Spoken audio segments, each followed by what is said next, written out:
Hi, welcome to Nina in the Kitchen, where today I'm making a pork ragu. You may know it as a Sunday sauce or gravy. Different families call it different things. A bone and a piece of meat gives your sauce flavor and body that you don't get otherwise. So here's what I do now. I have pork neck bones that I found. So this is a pork neck bone. There's a little bit of meat on that. I have 2 pieces of that. That weighs 1/2 pound, which is 276 grams. And then I have pork spare ribs. These are very nice, meaty spare ribs. I can use country ribs as well, but spare ribs by and large are easy to find and they are meaty. So now you can see there's silver skin was on here. It covered this whole piece. And usually once you get that started, you can just tear it right off. I'm going to use a piece of paper towel, but you can tear it right off. I did most of it already. And there's something very satisfying about taking it off in one piece like this. There we go. So now this pot is on a medium-high heat. I'm just going to put a little oil at the bottom. And then this goes into brown.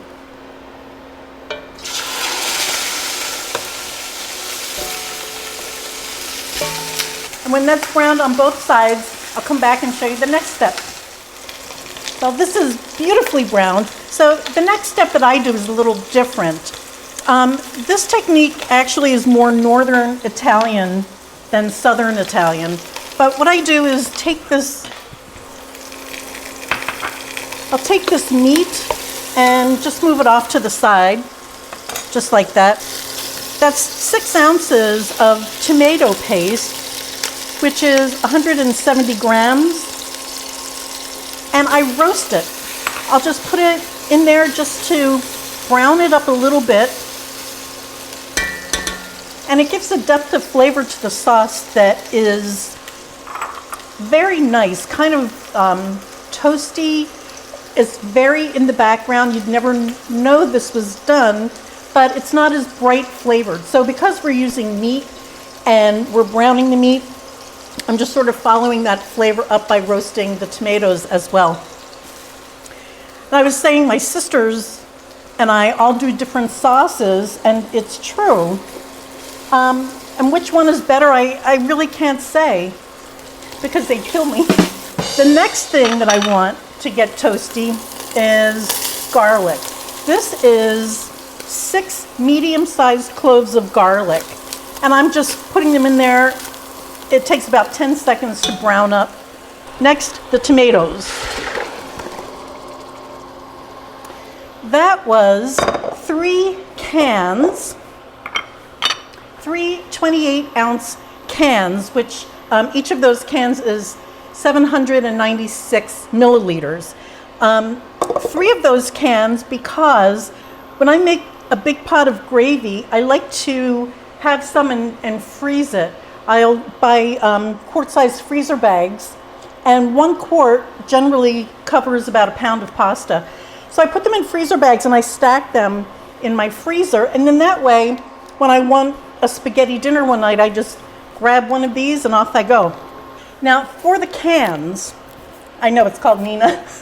I have no affiliation, but on these cans, what I do is I'll put a little glug of red wine in there. You can also use water. And I'll move it from one can to the next. Now this was 3 cans.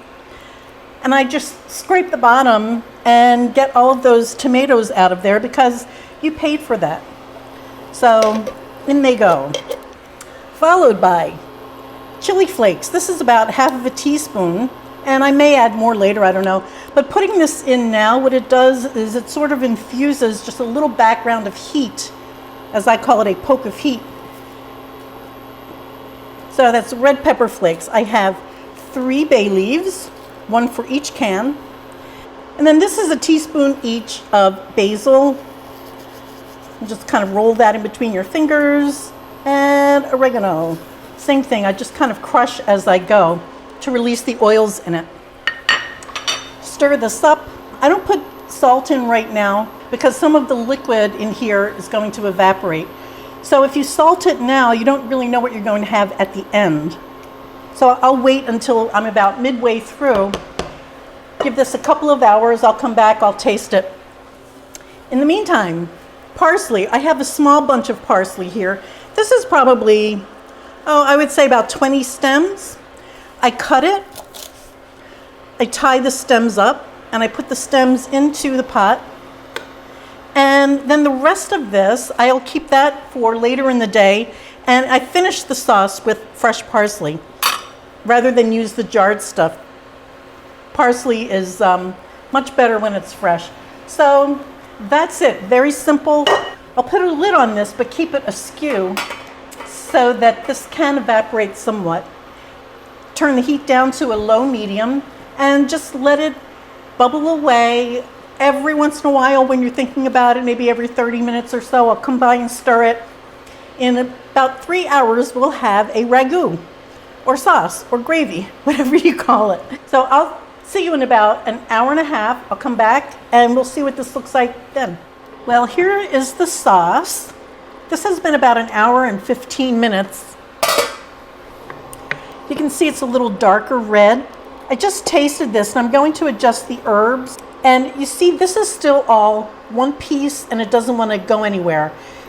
What I do is I cook this meat until it falls off the bone. I take it off the bone and I incorporate the meat into the sauce. And as you eat it, you get these bits of this lovely pork. Oh, it's just fabulous. So getting close to that, I'm about halfway there.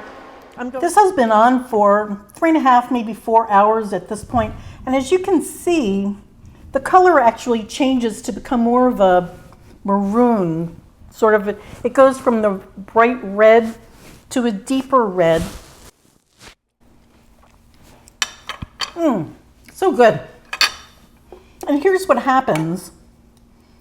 This meat, and this is what I mean, it falls off the bones. I can just take one of these bones and without any resistance whatsoever, they just come off. Some of these actually fell off while the sauce was simmering.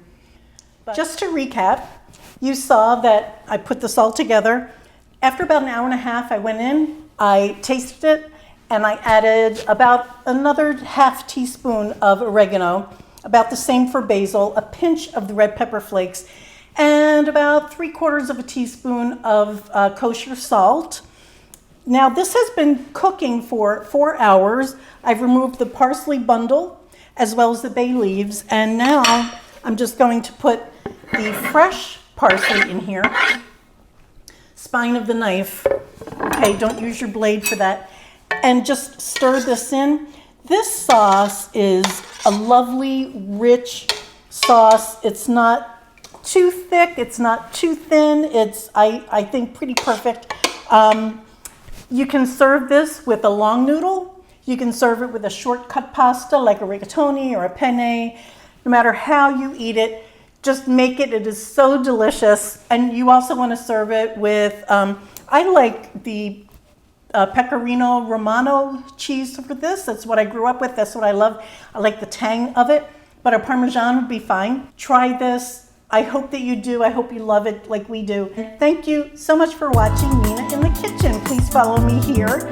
I'm also on Facebook and Pinterest and so on. I hope to see you again. Bye, guys.